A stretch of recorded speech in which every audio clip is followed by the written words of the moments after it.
Hey guys, welcome to Gamers Depot. With this video, we are starting a new series of videos called Loud, which stands for Let Out Your Doubts. In this series, I'll pick up 3 of your most appealing questions and answer them. There will be a Loud video every third Sunday of the month, where I'll pick 3 more questions in each video. Now moving on to today's questions. Question number 1.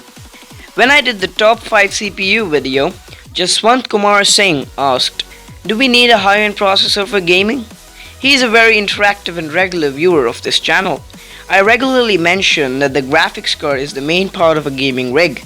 So he was confused as to why we should spend all that money on the CPU and buy the i5s and the i7s. When you observe how the PC works, the CPU does all the calculation needed to run the games, while the GPU renders all this and displays it to the user on the monitor. In games these days, the CPU usage is not as much, while they require a lot of work from the graphics card. Because most of the time, it's the GPU that restricts people from playing great games. That's why I recommend spending more money on the GPU.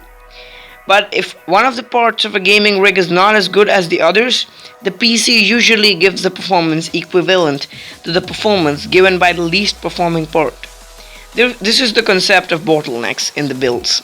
So I won't recommend ignoring the CPU or RAM or any other part for instance. If you want to know more about bottlenecks, do tell me in the comments. So I think that sums this question up. If you still have any doubts, do tell me in the comments. Question number 2. When I did the 50,000 rupees PC build, Yash Kejriwal asked whether he can upgrade to an SSD and if this build was future-proof. So future-proofing a PC is quite trending these days. But if you follow what I say next, you'll know why it isn't a good idea to spend this much money on future-proofing. Some people bought the GTX 980 last year to future-proof when they had a budget of a 970. Expecting this will get them a few more years with this PC. They spent like $300 more a year back, and now with the release of the Pascal series of GPUs and the $375 GTX 1070 being compared to the Titan X, this is a disaster for these people.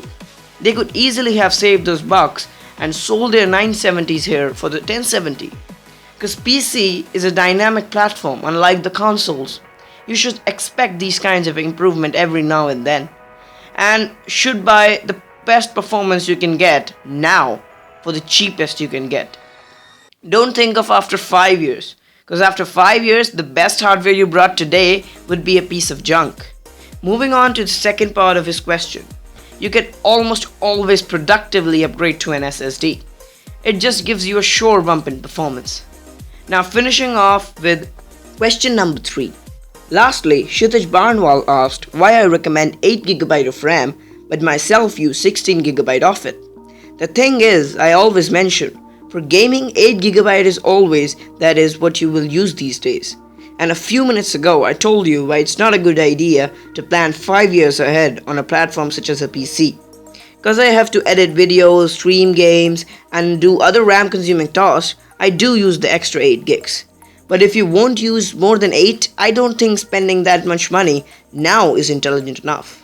Also, RAM prices just saw a rapid decline. With the DDR4 coming up, the cost of DDR3 memory is going down substantially. I think the price have gone down to half it was 3 years ago. So finishing off with this video, do tell me in the comments if you have any doubts for yourself. If you like the concept of loud episodes, do give this video a like and share it among friends. And don't forget to subscribe to the channel if you haven't already and ask out your questions, which could make it in the next Loud. Thanks for watching. Bye.